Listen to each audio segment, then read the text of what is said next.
Good morning and welcome to BOTB HQ in Parsons Green, South West London. My name is Christian Williams, the presenter here at BOTB. We're here this morning to judge the latest midweek car competition, which ran from the 23rd to the 29th of July 2020.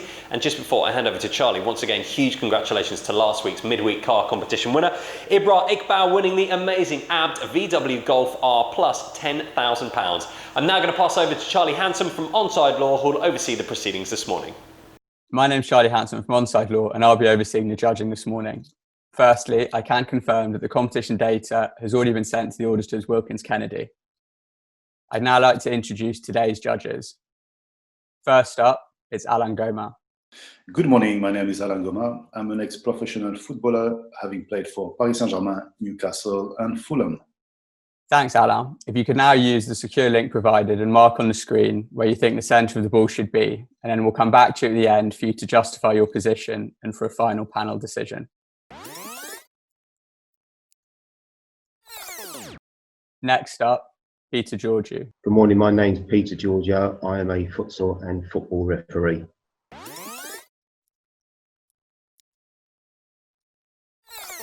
Next up, Matt Cannon.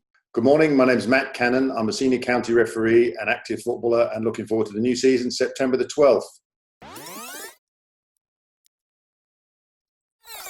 Next up, Leo Donnellan. My name is Leo Donnellan. I'm an ex-professional football player, having been with Chelsea, Fulham and Leyton Orient.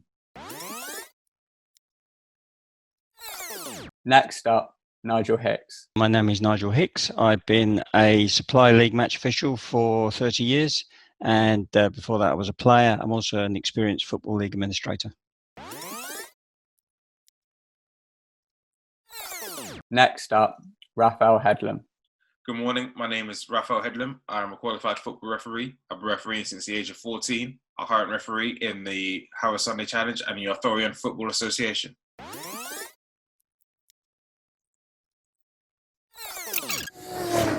Alain, if you could now justify your position. Yeah, thanks, Charlie. So we got two players in the shots. I think the player in red will win the challenge. It looks to me that the players before the ball arrived, the players have been battling, and obviously the player in red won the challenge, and player in blue fell on the floor, and obviously he's not gonna play the ball. The ball, I think, the player in red is looking slightly down, slightly below horizontal, and I think he's gonna probably take the ball with his chest and bring it in front of him. I used so his eye line to determine the height of the ball, which, as I said, is slightly below horizontal. And I couldn't have a clear view on the eye of the player in blue on the floor, but I believe he's looking up horizontally, and based on that, this is where I put the centre of my cross. Thanks, Alain. Peter, if you could now justify your position. Yes, mine's the green cross. I think something's already happened with these players. Hence why the players is already on the deck, the player in blue. So we're looking at the after of what's actually happened. So I think the ball has already has gone away from them. I don't think it's coming into them. It's actually going away. And what I've done is I've used the player in red in regards to how far the ball is away from him, and like Alan said, he actually is looking down away from the horizontal. And I have actually also taken the eye line of the player in blue, looking up into that area, and then that's where I've crossed my two eye lines, is where my green cross is. But I think all the action has already taken place and the ball's going away. Thanks, Peter. Matt, if you can now justify your position.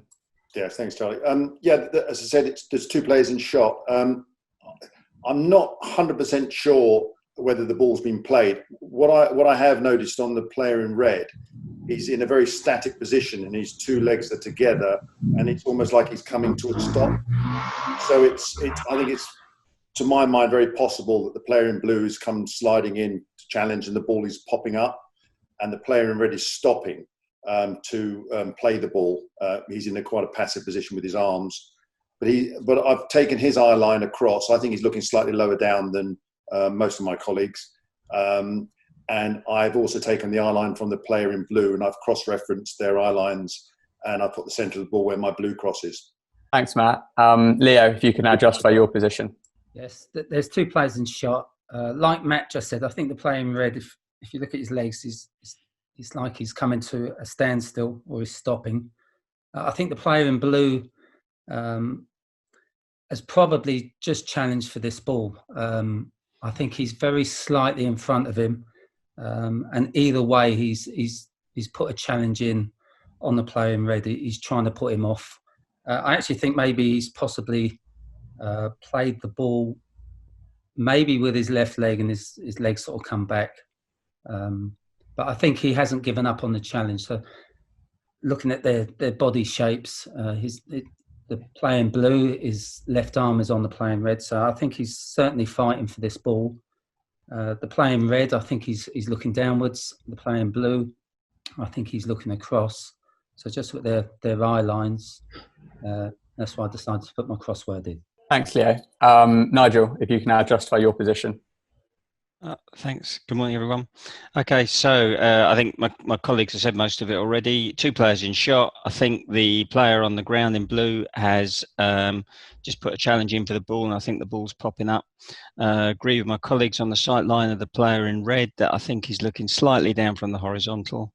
My cross is the farthest right in the grey cross. So what I think is happening here, because I think I took also the spectator who's with the blue cap on, although we can't see his eyes, he's looking directly across, and bearing in mind the camera's on the other side of the pitch, there's nothing in between us, so he's not really looking at anything unless the ball is some way across. So I've taken that into account as well. I think the other spectator that we can see far left, although again we haven't got a clear view of his eyes, his face is somewhat blurred. He seems to be looking slightly across, so I suspect he's looking at either the players or the ball. But that's why I put my cross where it is. Thanks, Nigel. Raphael, if you could now justify your position. Yep. Good morning. So yeah, I agree with most of my colleagues in terms of I think there are two players that are challenging for the ball. I think the player in blue's got in to do some sort of challenge, and the ball's popped up. And then as a result of the ball popping up, they're both sort of mid-challenge. Player in red's trying to evade the player in blue. Player in blue still trying to get some sort of weight or bodying on the player in red to try and put him off balance of still challenging for the ball. I put my cross, is the purple cross. I put it there because I was looking at mainly the head position of the player in blue. I think that it was a bit hard to see his eyes, but you could see that from what I saw of his eyes and what I saw of his head position, he was looking diagonally upwards. And the player in red, I believe that looking at his eyes, his eyelids were half closed. So I believe that he was looking more in a downwards diagonal sort of direction, which is why I placed my cross where I placed it. Thanks, judges. Alain, as the main judge, could you now come to a panel decision with the other 5 judges? And for your reference, the larger white cross is the calculated average of the 6 individual selections. Hi. Thanks, Charlie. Hi, everyone. Today is quite spread. Let's start, by drawing a few lines. I think, we couldn't see much of his eye, the play on the floor, but that's the lowest point.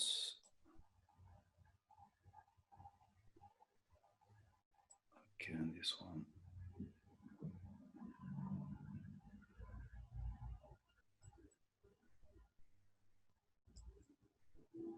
Okay, that's it. what I thought is, this player, when I put up the how do you call this, the magnifier on his eye, to me is looking, slightly below horizontal, I would think. And I know some of us thought, the ball was played already. I think personally that, they're coming, towards the ball, these two players. Yeah, so we've got, as I said, it's quite spread today. We've got basically myself, Peter, and Nigel on the same line, and then below that we've got Raphael, and Matt below, and we've got Leo, who is further down. Can we draw a line down to Leo as well, boss? Sorry? Can we put another line down to Leo from the red player? From the red player, yeah, sure. Please, thank you.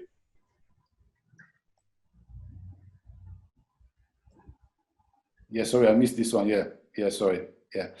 But Leo, so you went quite down. So, can you explain, because, looking at the play on the left, for me, it's looking quite, horizontal, and you went, lower than everyone. So can you explain your thoughts on that? Hi, Alan. Yeah, I think the player in red, I just think he's looking in front of himself, but also looking down. So, so gauging his eye line, I kind of feel he's looking further down. I think the player in blue, if he's played the ball or is challenging for the ball, he's very low. He's on the ground, so I think the ball wouldn't be so high, because I know everybody else has gone very high, but I don't know how he would maybe get to the ball if it's so high. So really just judging by both eye lines, I felt it was in front. Okay. Matthew, also you went a bit, lower than, most of us. You went on the lower side. So, when you look at his eye, do you think he's looking, that low, displaying red? Yeah, I thought he was looking in that direction. I mean, the ball's obviously out in front of him. And could you magnify the blue player's eyes for me? Because I think, although I still think we've got a view of his eye, and I think he's looking up in this direction. I understand from what you're saying about this player. I just felt with him stopping, and I thought he was looking slightly lower. And I also did look at the spectator, but I did feel that looking at the picture, he's not square onto the photograph across. If he was directly opposite him, he'd be looking more in this direction towards where the average and mine and Raphael's choices were. But there's 3, 4 above me. So and apart from Leo being low, it'd be interesting to see with Leo out how far the average moves up.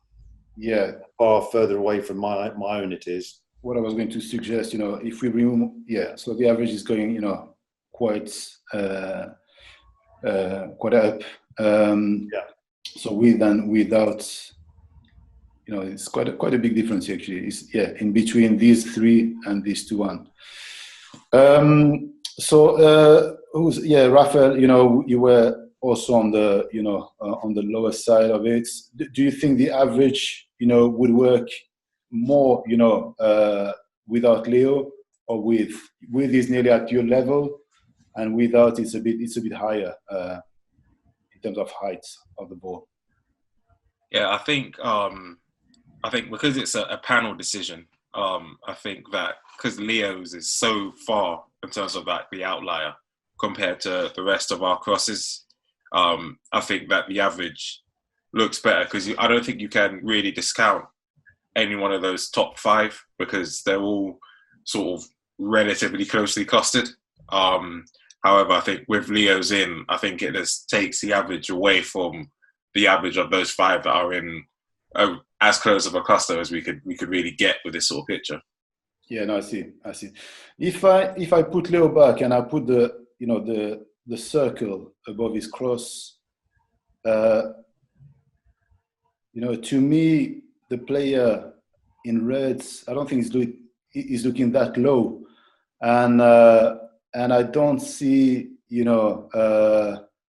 okay, I understand, looking at the body position of the player in blue, you can think that, he might extend his leg and, try to kick his ball. But to me, it doesn't work, with the player in red. I don't think he's looking that low. What do you think, Peter? I think you're more on the higher side. Yeah, I think I can understand Leo's interpretation with the player in blue about to kick the ball, but I feel that the player in red just gives us a better height of where the ball is, and I believe it is slightly off the horizontal, not as low as Leo's, and I think that without Leo, I think the average is better than with Leo in, I'm afraid, on this occasion. Okay. Thank you, Peter. Nigel, you went a bit further. I did, yeah.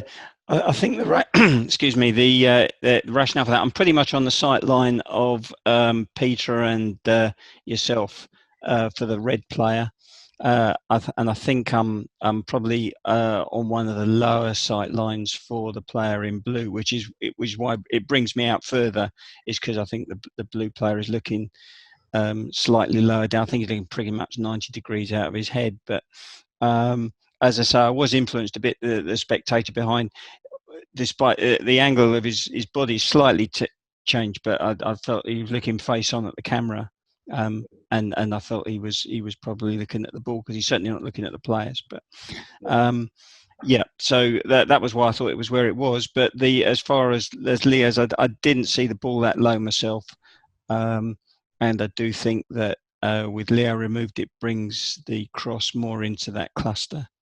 Yeah. Okay. Thank you, Nigel.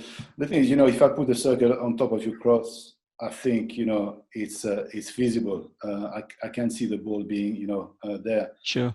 Same as the other 4 crosses. Unfortunately, Leo, I think is a bit too low to me.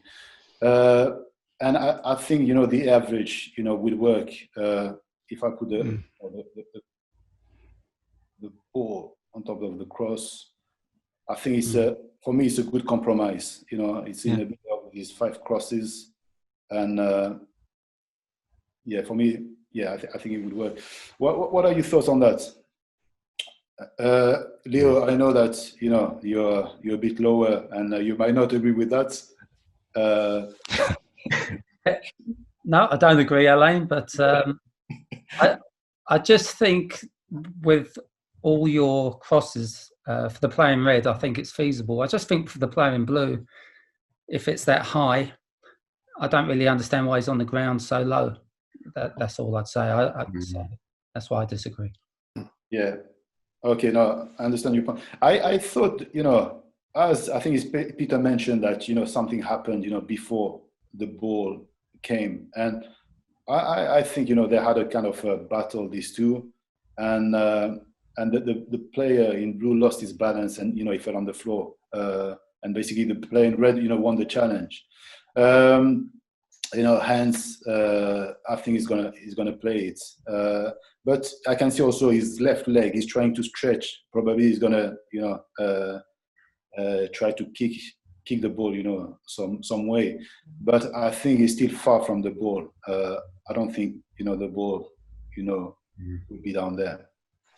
So are we, apart from Leo, who's stick to his position, is everyone happy with the average where it is? Yeah, I think it's a good compromise. It is a difficult picture to interpret. Whether I took a lot from the player's static position in red, meaning the ball was sort of imminently coming towards him. It maybe have popped up in my view. So I'm happy with that compromise. It's in the middle of the sort of 5 of us. Okay. Thanks, Matt. Peter, happy? Yes, I'm afraid with Leo taking out where the average is now. Yeah. Okay. Nigel? Yeah, I think the ball's in a credible position where the average is. Right. Raffle? Yeah, I think the average there is better. Okay, cool. All right. Okay, Charlie, 1 sec, I'm gonna judge with the average as it is. Okay, Charlie, we're all happy with this position. Thank you. Thanks, Alan. Thanks, guys. Alan, if you could now hit submit. Yes. Thanks, Alan. So the coordinates are 1907580. These coordinates will now be passed to Wilkins Kennedy to calculate the winner of the competition, and they will then inform BOTB. That concludes the judging process. Thank you.